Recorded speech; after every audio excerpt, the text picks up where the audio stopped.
Thank you for listening to the Following Films podcast. Today I'm joined by director Kevin Lewis. Yes, that Kevin Lewis, the mad genius who brought us Willy's Wonderland and cemented his place in modern cult horror.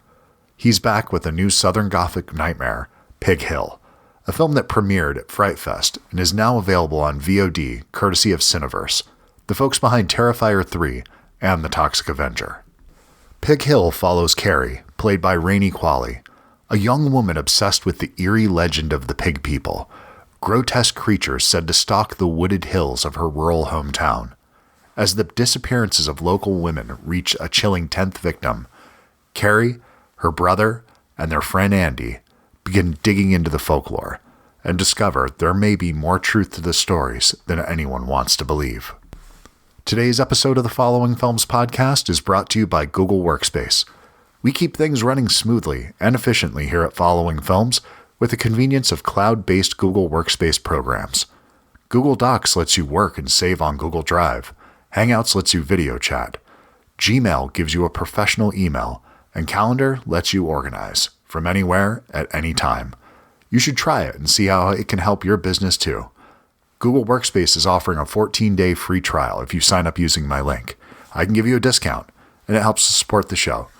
Check the show notes for a direct link. So let's dive into Pig Hill, the filmmaking process, and what keeps Kevin chasing the next nightmare. Pig Hill is available on VOD today, and I'm thrilled to welcome Kevin Lewis back to the pod. Enjoy the show.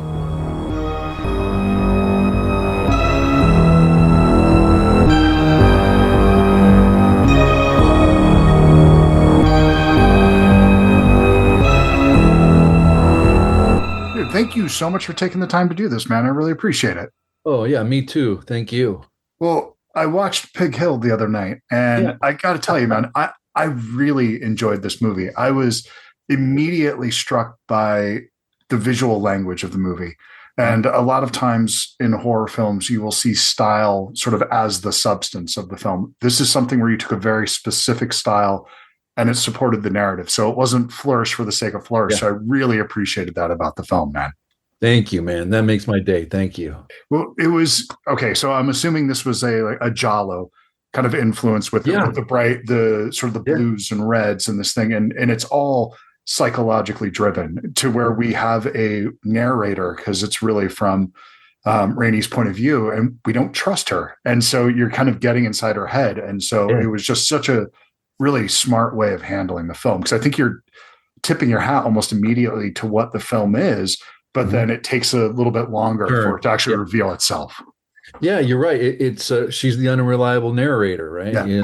And everything's through her POV and her world, but we don't know what that world is. Is it real? Is it not? What's going on? And the giallo influences, absolutely. I mean, Dario Argento and everything. And I listen to The Cure a lot. Same here. Yeah. And when I was shooting this movie, just their melancholy, their beautiful melancholy, that's kind of reminded me of the themes of this movie.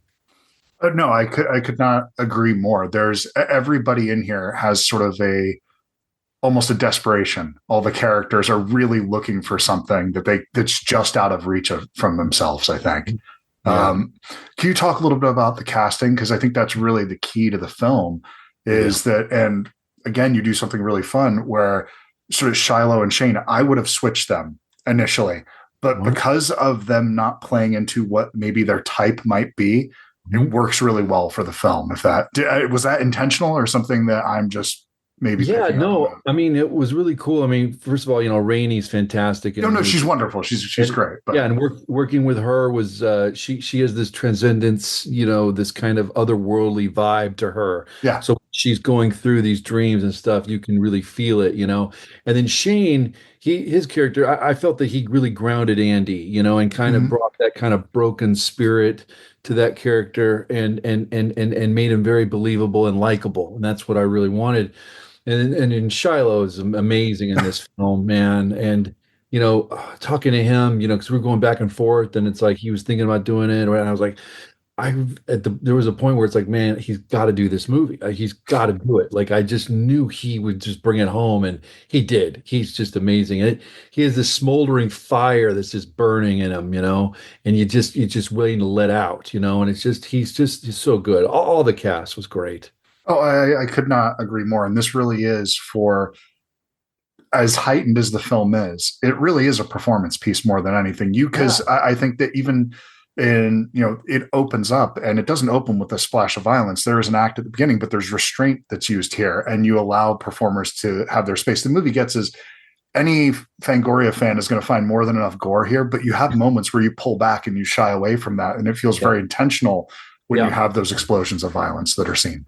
Yeah, I'm very into the psychological horror aspect. Like Yeah. The Shining's one of my favorite movies, So I'm not a huge blood and guts guy. I get it, you've got to do some of that, but I'm just not. I'm never, even though Evil Dead's like one of my favorite movies and stuff, but the blood in that and stuff, it's so overboard, right? So it kind of like takes it away, It's like a different thing. So but for me, straddling this line of like got to make these characters very believable, this world believable, and really have the audience invest in them, and then creating that phantasmic world, right? That does it exist, does it not, and Yeah. the pig creatures and the pig people, and it's like at the end of the day, this is more about the monsters within us, That's really what it was, and that's what I liked about it. That the pig people's kind of a MacGuffin, and then you find out more, and it's like you kind of have your cake and eat it too in a way, right? You're doing like a creature movie, but then it becomes something else, So Right. yeah, Well, I think my favorite horror films, my favorite films in general, are ones that change as you do, and you can go back and read different things into them. And you talk about listening to The Cure and sort of the melancholy of that. And I think you could really tap into different characters and different elements of this film depending on where you are personally in your life. I think that it'll resonate differently 5 years from now than it did today. that's great. That to me is a test of time with art, right? If Yeah. it really is powerful and it keeps you going through those years. And I think right now in 2025 especially, we're dealing with a lot of gaslighting culture, grooming culture, Sure. and things are now being shown, right? Like that Nexum thing, right? Like it was really crazy stuff, right? But we're getting kind of a magnifying glass on all of this, and so that's what's kind of exciting about this movie because I feel like it is making a statement, and it kind of hopefully will stay with the viewer and let them think a little bit afterwards. Oh, absolutely. It's one that I've been chewing around in the back of my mind for the last couple of days, and just not Yeah. even just because of interviewing you, but there was imagery here that just really stuck with me. There's a moment specifically where you're cutting back between Rainey and I know this sounds ridiculous to say, but and one of the pig creatures, and Yeah. you're going back and forth, and it's Yeah. just their faces really Yeah. with like the stark color, the bright color in the background, and it was just that was the moment that the movie clicked in for me, and I was like, oh, okay, that's what you're doing here. Now I get it. And it was just, yeah, I've just been kind of thinking about that structure and the release of information and how you Yeah. slowly inform the audience of the story you're trying to tell them.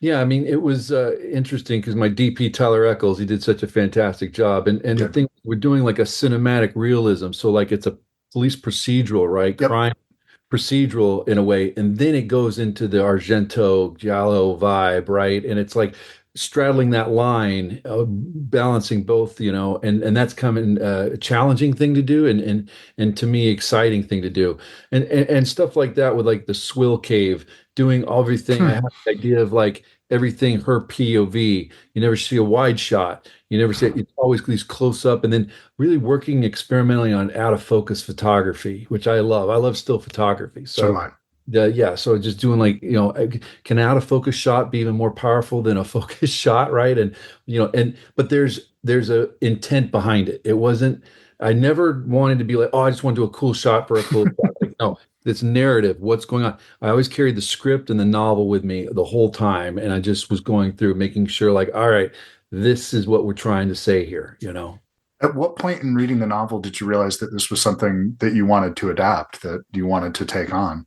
Well, actually, I got the script first, and I Oh, read the okay. script, and it was great. I mean, I read the novel too, and it was like, wow, the novel goes to places like, wow, and I'm like, okay, you can't do that, but the script had the essence. Okay, what can we do? And the idea, when I first read it, I picked one of my favorite movies is Jacob's Ladder, Oh and yeah, yeah, yeah, and it just kind of like, man, if I could do that to this movie, and so I really worked on like those special moments and just I always love just kind of dream and surreal. I think film is this dream surreal world that we all dive into.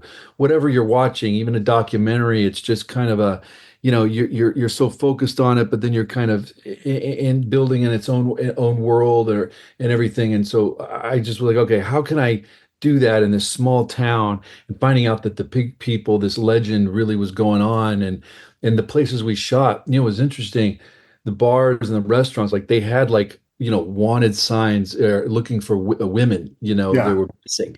And you're like, wow, this stuff's really going on. Like they were missing women, milk carton type Oh wow. pictures. Yeah. So it had this kind of uneasy vibe in there. But I got to say, like the townspeople were wonderful. Everybody worked really hard and were extras and was great. And but the radio tower, Pig Hill. I mean, it was like, wow. So this is it. This is what people have been talking about all these years. Yeah.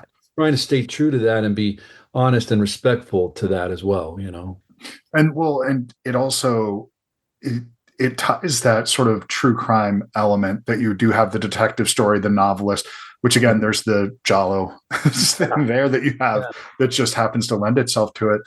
But then you have the lighting that's coming from this tower that is also represented. So these things are visually tying back to themselves. So it's nothing that Yeah. feels, to your point, unintentional. This all feels very designed. And, it's something that even if the audience isn't conscious of it, I think we know when something's being made with cynicism, when it's not coming from the heart, when you're not trying to tell that, even if every piece of it we don't necessarily get, and there's things that go Yeah. past us, you can feel that somebody was very careful in the Yeah. way they crafted a shot.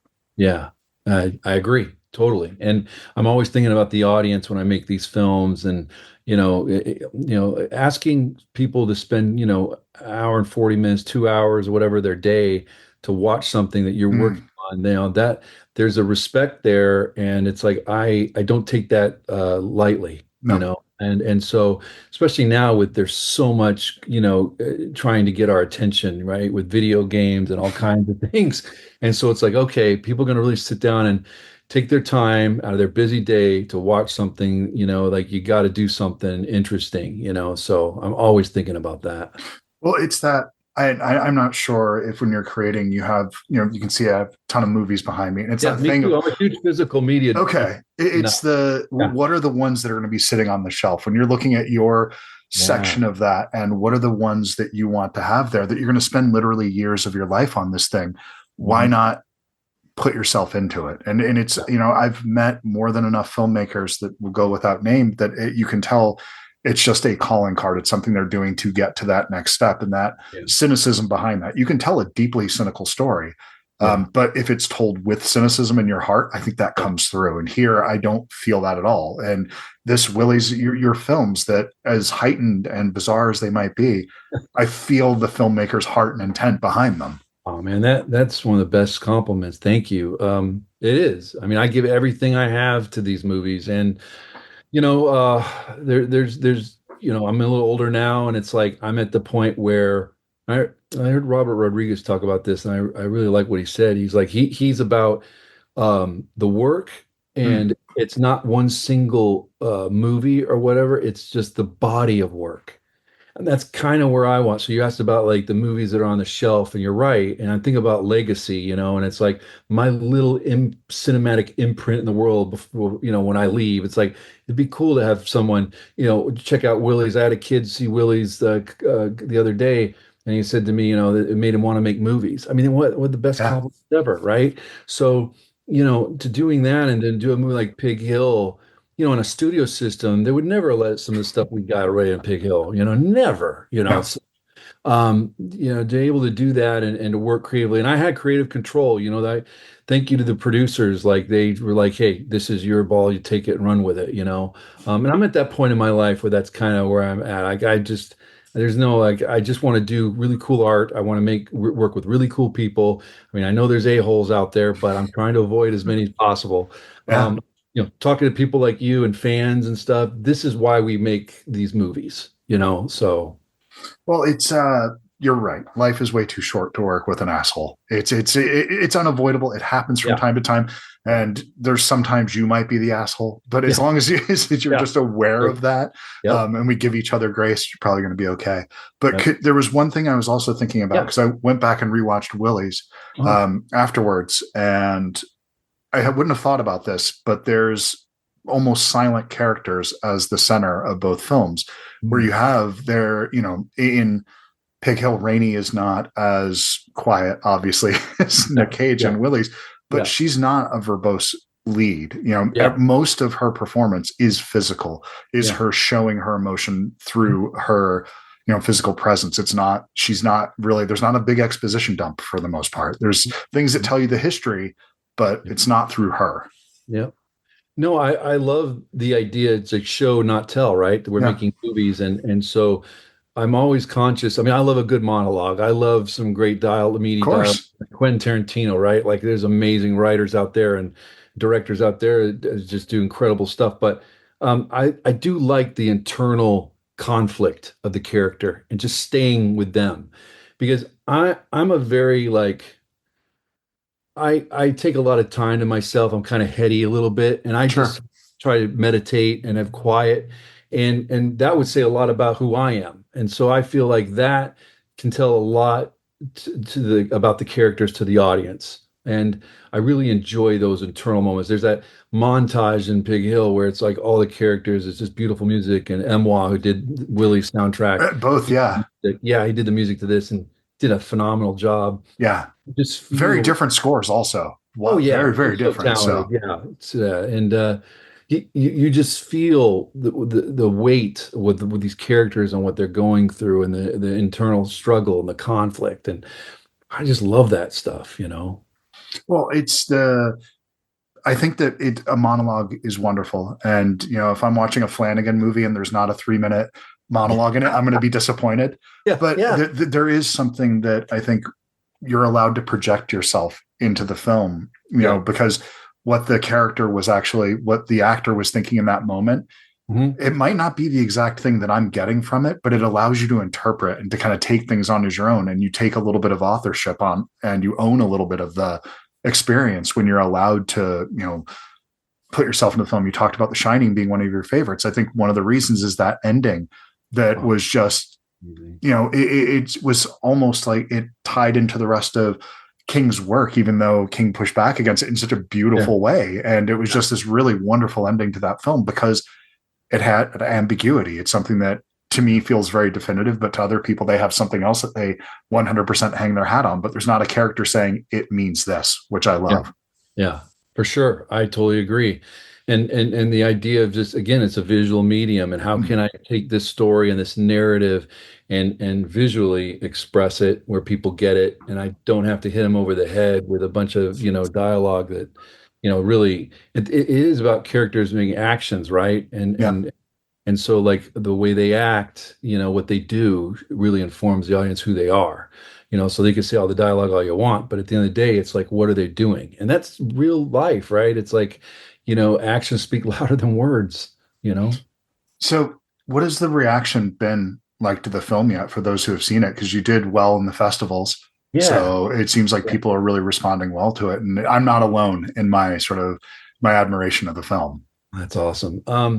Yeah, when you work on something, it's kind of like you take it out in the world, right? It's like a little kid you drop off at daycare for the first time, and it's like, Yeah. bye bye, and so yes, the reaction's been great. I mean, I'm very talking with you and how you dig the movie. It's just awesome. It's a very polarizing movie, right? So I knew that there would be people with Fright Fest. It was cool because then there was some reviews coming out, and they were like, I don't know if I like this movie, but I can't get out of my head. And there's trigger warnings and blah, blah, blah, blah, blah, blah. Yeah. Yeah.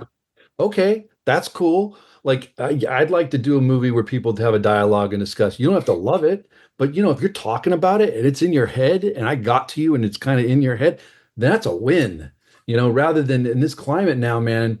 I mean, there's films you're watching and it's just like it's just content, which I hate that word, but it's like, you just see it's like, well, I saw that movie. Yeah, what was it about? I don't remember, Where back in the day, I used to go to like Sunset Five down here in LA and Lemley and stuff. You'd go to a movie, you'd come out and it'd be like go get a coffee and you talk about the film for 2, 3 hours with your Absolutely. yeah, right. I miss that, because we're so isolated now with the streaming and we're just watching ourselves and everything. And so to me, a Pig Hill's a movie where people can have that conversation. And I've had those conversations, I've heard those conversations, and that's what's exciting to me is bringing a communal of people together and watching something and then having a dialogue about it, And you can't run a ticker at the bottom saying, "Hey, I guys only had 20 days to do this. It was raining. People were begging to stop Yeah. shooting." It's like, you just go and here's the movie. So it's just incredible for what we went through with this film, and there were just trials and tribulations with weather and all kinds of stuff. To finally to see it here, it's like wow, and we stayed the course. We just continue to push that boulder up the mountain.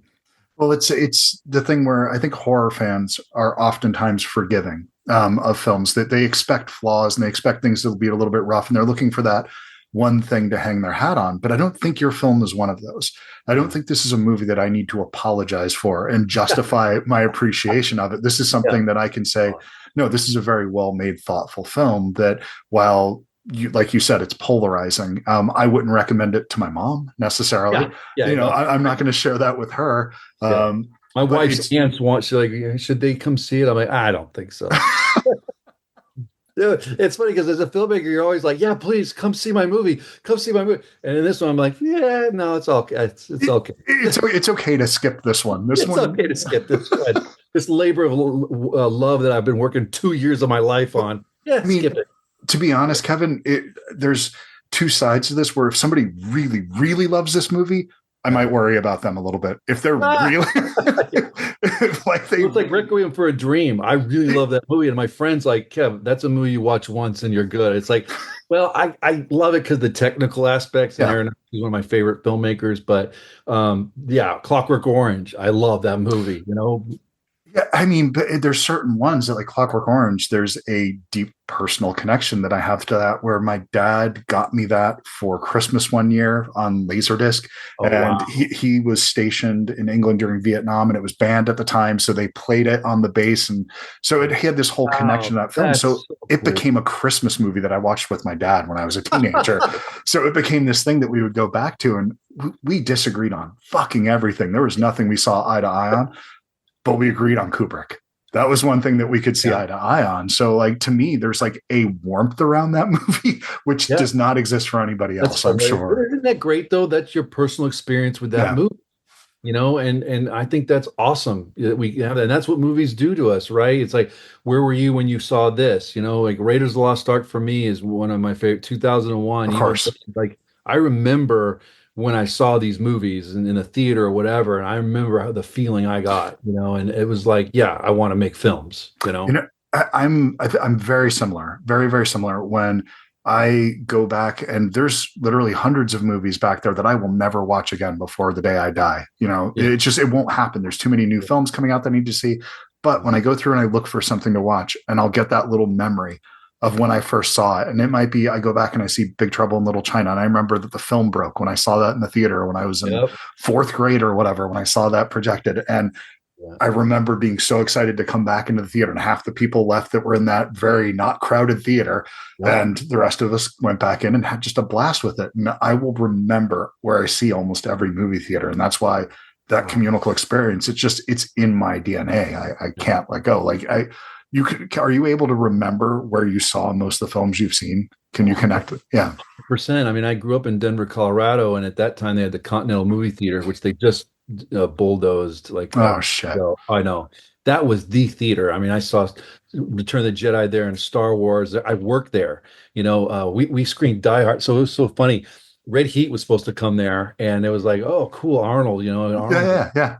And then they were like, we're not going to get Red Heat. We're going to get this movie called Die Hard. I'm like, really? Die Hard. And it's like, yeah, it's with the guy from Moonlighting. And it's like, oh man, what a buzzkill. Okay. So like, well, they want you to come see the advanced screening of it. The employees are, nice. welcome. Yeah. I was like, okay, go, and we're just blown away. 70 millimeter Die Hard. Oh. Like, It was actually projected in 70 millimeter at that. yep, that Oh, was that's 70. awesome. That's great, man.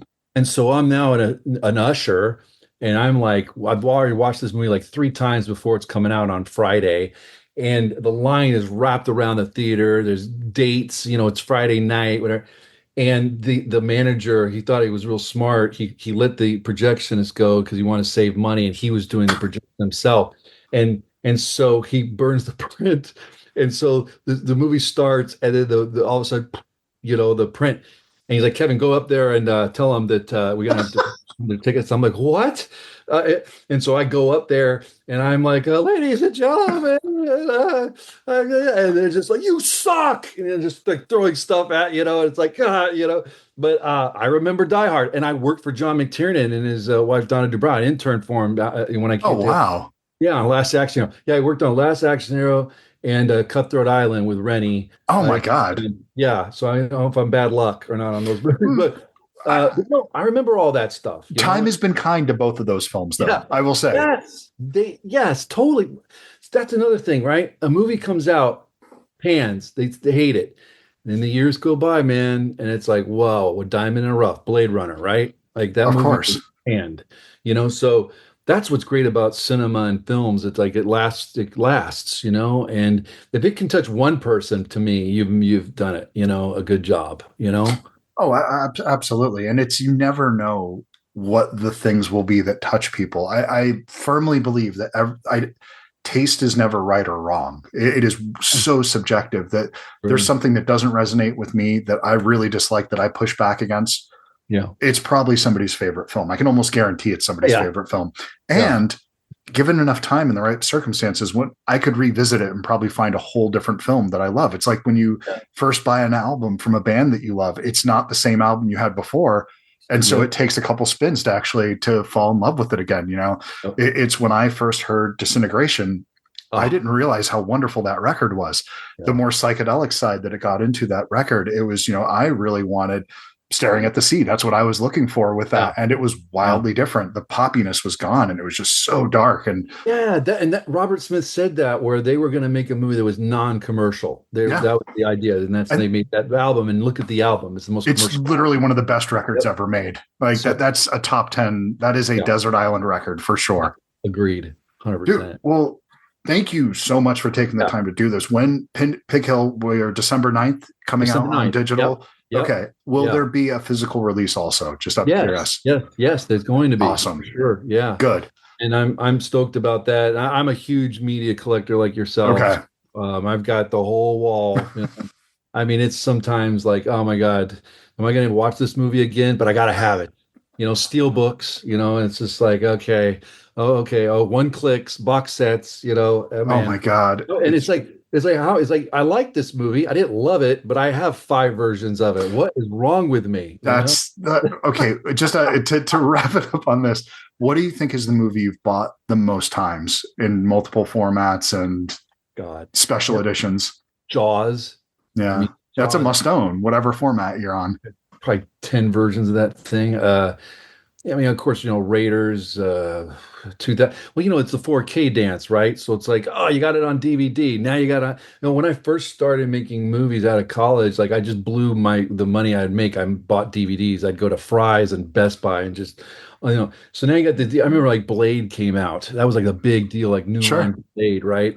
That first DVD, the New Line really did their release as well. That was packed, man. Yeah. And then David Fincher's like the Fight Club and that amazing.